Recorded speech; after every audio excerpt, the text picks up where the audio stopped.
Hello guys, आज हम करेंगे फंक्शनल एंड एडमिनिस्ट्रेटिव थ्योरी। इससे पहले हम साइंटिफिक थ्योरी कर चुके हैं, मैक्स वेबर की ब्यूरोक्रेसी थ्योरी कर चुके हैं, राइट। आज हम करेंगे हेनरी फ्योल की functional and administrative theory.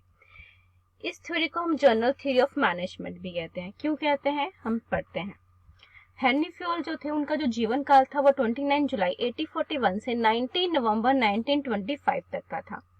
He was a French mining engineer. वो फ्रेंच माइनिंग इंजीनियर थे, राइट। सबसे पहले वो एग्जीक्यूटिव थे, फिर ऑथर एंड डायरेक्टर हुए। वो कैसे हुए, जब वो 19 एज के थे तो वो जब अपने स्कूल का स्टडी कर ही रहे थे तो इनको स्टेफनी मनी के जरिए उनको हायर किया गया। स्टेफनी मनी जो थे वो एक माइनिंग कंपनी थी, फ्रेंच माइनिंग कंपनी, राइट। वो चाहते थे कि उनकी जो कंपनी थी वो एंड होने वाली थी, डूबने वाली थी कंपनी उनकी। तो वो चाहते थे कि उनकी कंपनी के अंदर द बेस्ट जो भी इंजीनियर्स हैं वो काम करें। तो उन्होंने फ्योल को भी हायर किया। जब उन्होंने हायर किया तो as a trainee and manager थे, लेकिन जैसे जैसे टाइम पास आउट होता गया तो जो हेनरी फ्योल थे वो रिस्पॉन्सिबल पर्सन होने की वजह से उन्होंने क्या किया, उन्होंने चेक किया, कोजेस ढूंढे कि जो अंडरग्राउंड फायर्स होती हैं इससे हम कैसे बच सकें, हम उसके साथ कैसे फाइट कर सकते हैं। अगर किसी जगह पे कोई चीज बर्न है तो हम उसे कैसे रिक्लेम कर सकते हैं। उन्होंने अपने कोई सिद्धांत उन्होंने बनाए जिनकी वजह से उनको 1888 के अंदर उनको प्रमोट किया गया एज अ मैनेजिंग डायरेक्टर। जब वो मैनेजिंग डायरेक्टर बने तो उन्होंने बहुत सारी चेंजेस की, किसके अंदर, वर्कमैन की सिचुएशन के अंदर, उनके काम करने के तरीके में चेंजेस किए। उन्होंने देखा कि हर एक पर्सन अपना अपना काम कर रहा है लेकिन उसे रिस्पॉन्सिबिलिटी से नहीं कर पा रहा है। डिवीजन ऑफ द वर्क उन्होंने एक प्रिंसिपल दिया जिसके अंदर उन्होंने बताया कि जो बंदा जिस काम के लिए बेहतर है उसे वही काम दिया जाए, जो काम उसे आसान लगता है उसे वही काम दिया जाए, उसे इसके लिए ट्रेनिंग दी जाए अगर उसको नहीं पता है तो। उनके सिद्धांतों ने क्या किया, उस कंपनी को बचा दिया गया। We also called the general theory of management. अभी हमने पढ़ा कि इसे हम जनरल थ्योरी ऑफ मैनेजमेंट भी कहते हैं बिकॉज इस बिजनेस में भी इसे हम यूज करते हैं और नॉन बिजनेस में भी इसे हम यूज कर सकते हैं। हेनरी फ्योल ने एक बुक लिखी 1916 में, इन फ्रेंच लिखी थी, जर्नल एंड इंडस्ट्रियल एडमिनिस्ट्रेटिव, ठीक है। 1949 के अंदर पब्लिश की गई फिर ये बुक। ऑथर कौन थे, हेनरी फ्योल। और कहाँ पब्लिश हुई है, लंदन में, पिटमैन में। Henri Fayol is claim to be real father of modern management. Clear हुआ इतना आपको। इन्होंने, फ्योल ने जो गिवन थ्योरीज है वो आपको बता देती हूँ। इन्होंने कहा कि मैनेजरियल की जो क्वालिटी है और मैनेजरियल के जो फंक्शन है उनको इन्होंने डिफाइन किया है। मैनेजरियल क्वालिटी को आपको याद करने के लिए आपको याद रखना होगा PM meet, PM meet. P से फिजिकल फिट, एम से मेंटल फिट, एम से मॉरल, ई से एजुकेशन, ई से एक्सपीरियंस, टी से टेक्निकल। ये एक ट्रिक है आपको याद करने की। अदरवाइज आप अगर ऐसे याद कर सकते हैं फिजिकल फिट तो आप इसे याद कर सकते हैं। फिजिकल फिट, अगर मैनेजरियल क्वालिटी के लिए आपको फिजिकल फिट होना जरूरी है। अगर आप माइनिंग का काम कर रहे हैं, राइट, अगर आप किसी भी तरह से अगर आप हाथ से अपने काम नहीं कर पा रहे हैं तो क्या आप माइनिंग कर पाएंगे। आप अगर आप आंखों से नहीं देख पा रहे हैं तो क्या आप माइनिंग कर पाएंगे, आपके लिए रिस्की होगा ना। तो जो भी बंदा जिस काम के लिए बनाया गया है, अगर किसी ऑर्गेनाइजेशन के अंदर, ठीक है, मशीन्स को अगर आपने चलाना है तो मशीन चलाने के लिए आपके हैंड्स होने चाहिए। अगर आपकी आईज हैं आप आईज यूज कर सकते हैं, लेकिन अगर आप नहीं है आपके पास उस समय, अब किसी वजह से वो बर्न हो गए हैं, किसी वजह से वो दुर्घटना में वो खत्म हो चुके हैं, तो आप फिजिकली उस समय फिट नहीं होंगे, तो आप उस काम के लिए कैपेबल नहीं होंगे। तो मैनेजर क्वालिटी के अंदर उन्हें चीजों को डिफाइन किया। वो फिजिकल फिट होना चाहिए, मेंटली फिट होना चाहिए, उस काम के लिए वो मेंटली फिट होना चाहिए, मॉरल, एजुकेशन, एक्सपीरियंस, टेक्निकल, ये सब चीजें किसके अंदर आती हैं, मैनेजरियल क्वालिटी के अंदर। नेक्स्ट है managerial function, planning, organising, commanding, coordination and controlling. Clear हुआ managerial quality and managerial function के अंदर। हेनरी फ्योल के जो 14 प्रिंसिपल ऑफ मैनेजमेंट है, जिनकी वजह से हेनरी फ्योल का जो कभी भी हम नाम लेते हैं फंक्शनल एंड एडमिनिस्ट्रेटिव थ्योरी तो उनके 14 प्रिंसिपल ऑफ मैनेजमेंट आते हैं। तो वो कौन से हैं, हम करते हैं। इसके लिए एक ट्रिक है, इनके 14 प्रिंसिपल है डिफरेंट, इसके लिए एक ट्रिक है दैट UCUSSROIC।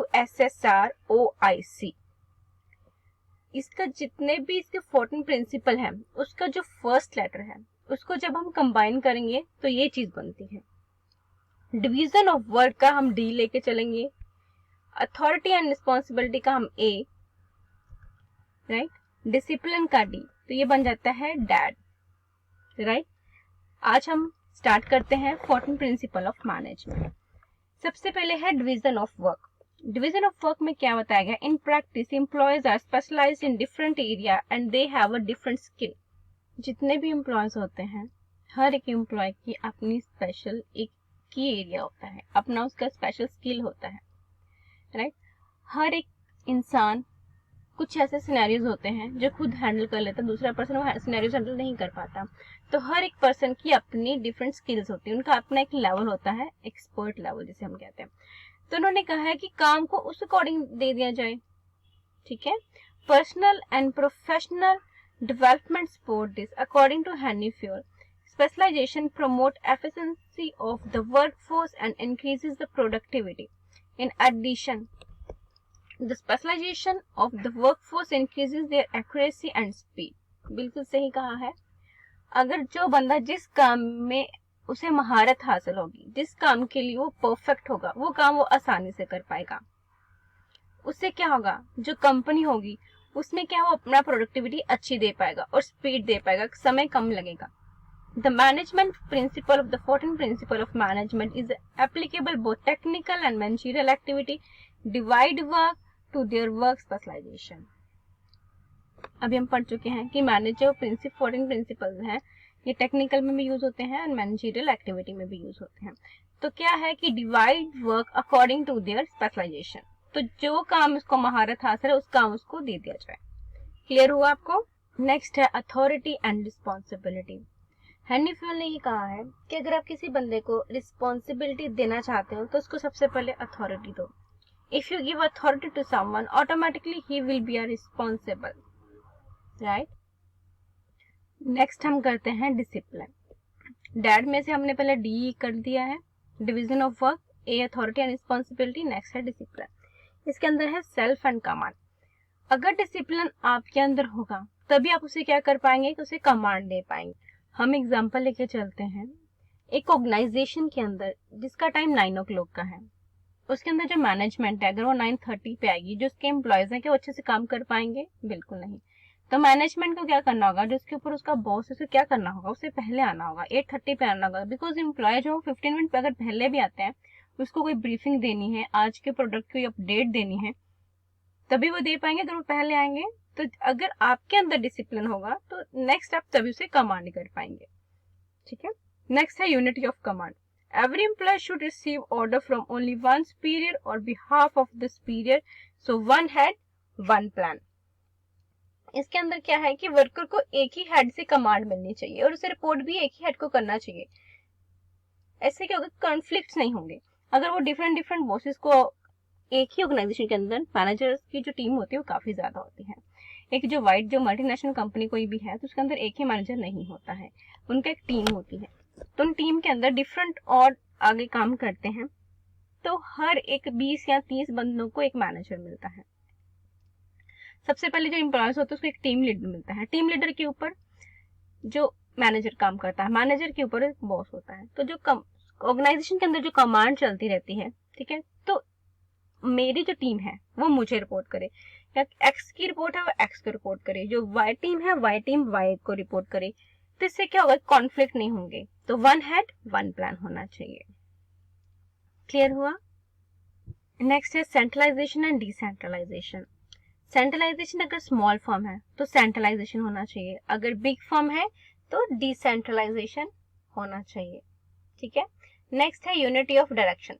ऑर्गेनाइजेशन को, जितनी भी ऑर्गेनाइजेशन होती है, सारी एक्टिविटीज एक तरफ होनी चाहिए, डिपार्टमेंट के डायरेक्शन एक तरफ होने चाहिए।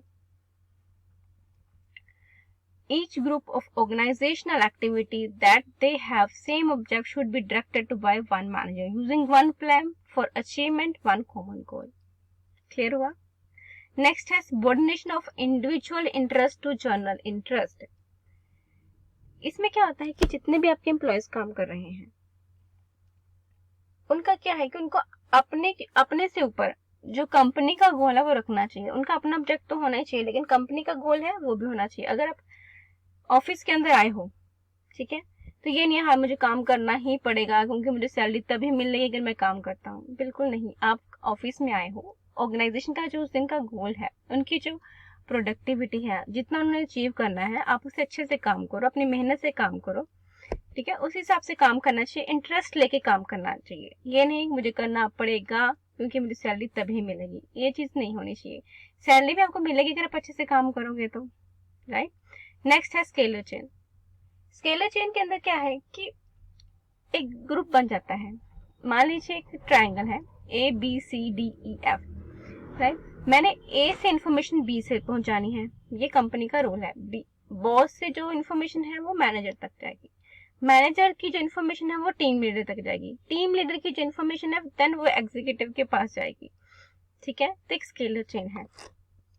हो सकता है कई बार इमरजेंसी के अंदर सिर्फ जो बॉस है वो डायरेक्टली जो इन्फॉर्मेशन है वो टीम लीडर को पहुंचाना चाहता है, तो अगर वो डायरेक्टली टीम लीडर को चीज पहुंचाना चाहता है वो इन्फॉर्मेशन, तो उसे हम कहेंगे गैंग प्लैंक, राइट। क्लियर हुआ? एक बार फिर से क्लियर कर देती हूँ आपको। स्केलर चेन क्या होता है कि एक चेन बनी होती है ABCDEF। मान लीजिए 5 ऑब्जेक्ट्स हैं आपके पास। अगर आपने कोई इन्फॉर्मेशन किसी को देनी है, सबसे पहले आप A से इन्फॉर्मेशन B को देंगे, B से C को देंगे, C से आप D को देंगे। इस तरह से कम्युनिकेशन आपका चलता है, इसे हम कहते हैं स्केलर चेन। कई बार क्या होता है कि मुझे A से इन्फॉर्मेशन डायरेक्टली D को देनी है, B और C को अगर मैं दूंगी तो हो सकता है मैं लेट हो जाऊं या हो सकता है वो पॉसिबल ना उस समय। अगर मैंने इन्फॉर्मेशन A से डायरेक्टली D तक देनी है तो उसे हम क्या कहते हैं, गैंग प्लैंक। एक बार हम पढ़ लेते हैं। The line of authority from top management to the lowest rank represent the scalar chain. जब हम टॉप मैनेजमेंट से लोअर जो रिप्रेजेंट करते हैं रैंक को, उसे क्या करेंगे, हम कम्युनिकेट करते हैं, तो उसे हम क्या कहते हैं, स्केलर चेन। क्लियर हुआ आपको ये भी? नेक्स्ट हम करते हैं रिम्यूनरेशन करते हैं आज हम। इसमें क्या है कि all work must be paid a fair wages for their services. हर एक एम्प्लॉयज को उसके सर्विस के अकॉर्डिंग उसको पे किया जाना चाहिए। अगर उसको उसके अकॉर्डिंगली उसको पे मिलती, उसके काम के अकॉर्डिंग उसको मेहनताना पूरा मिलता जितना उसने काम किया, तो वो अच्छे से काम कर पाएगा, अपने जो टाइम है वो भी सेव करेगा, अपना स्टैंडर्ड ऑफ लिविंग अच्छा कर पाएगा। जिससे क्या होगा कि उनका जो, अगर वो किसी भी एम्प्लॉय को अगर अच्छी सैलरी देते जितना वो काम करता है, जितना वो डिजर्व करता है, तो वो क्या करता है, कंपनी को उतना ही अच्छा परफॉर्मेंस देता है, राइट। तो क्या है कि अगर इनके अकॉर्डिंगली, हेनरी फ्यूल के अकॉर्डिंग अगर आप किसी भी एम्प्लॉय को अच्छी सैलरी दोगे तो अच्छे से काम कर पाएगा। नेक्स्ट है ऑर्डर। ऑर्डर मीन्स है कि अगर कोई भी मशीन है, मटेरियल है, मैन है, उसकी एक स्पेसिफिक जगह होती है, ठीक है, उसे उससे ऑर्डर में रखना चाहिए। कहते हैं ना कि हर एक चीज की अपनी जगह होती है, तो उन्होंने, हेनरी फ्यूल ने यही कहा है, चाहे मशीन्स है, चाहे मैन है, चाहे मटेरियल है, हर एक का अपना एक स्थान होता है। Initiative. Employees who are allowed to originate and carry out the plan will exert high level of efforts. इसके अंदर क्या है कि हर एक जो इनिशिएटिव लेने चाहिए, क्रिएटिविटी आपके अंदर होना चाहिए, पर डिसिप्लिन लिमिट भी होनी चाहिए, एंड अथॉरिटी के बीच में आप इनिशिएटिव ले सकते हैं। Stability of tenure of personal. इसके अंदर के एम्प्लॉय ऐसा नहीं होना चाहिए कि आज आया और कल चला गया, आज 1 महीना कंपनी में लगाया, 2 महीने ट्रेनिंग ली, चलो जी तीसरे महीने हम निकल जाते हैं, ऐसा नहीं होना चाहिए। स्टेबिलिटी होना चाहिए, ठीक है, रिप्लेसमेंट्स की भी जगह होनी चाहिए। नेक्स्ट है इक्विटी। इक्विटी के अंदर क्या है कि justice, kindness and loyalty to organisation. All the employ in the organisation must be treated equally, respect to the justice and the kindness. इससे क्या है कि अगर मान लीजिए जो एम्प्लॉयज ऑर्गेनाइजेशन के, उनको हम इक्वली ट्रीट करते हैं, तभी वो अच्छे से काम कर पाएंगे। काइंडनेस, अगर किसी को कोई प्रॉब्लम आती है तो उसे अच्छे से काम करना चाहिए। नेक्स्ट है स्प्रिट द कॉर्प्स। इसका मतलब है यूनिटी इज द स्ट्रेंथ। हर एक को टीम वाइज काम करना चाहिए, आपस में प्यार भाव से काम करना चाहिए, यूनिटी बना के काम करना चाहिए, तभी हम अच्छे से काम कर पाएंगे और अपने ऑर्गेनाइजेशन को इम्प्रूव कर पाएंगे और आगे तक लेके जा सकेंगे, राइट। इसके लिए कुछ हमारे एमसीक्यूज है, हम नेक्स्ट स्लाइड में करेंगे। अभी अगर आपको ये क्लियर हो चुका है तो मुझे बता दीजिएगा। अगर आपको कुछ भी इसमें कोई प्रॉब्लम आती है तो मुझे काइंडली इसके लिए मैसेज कर दीजिएगा। Thank you guys.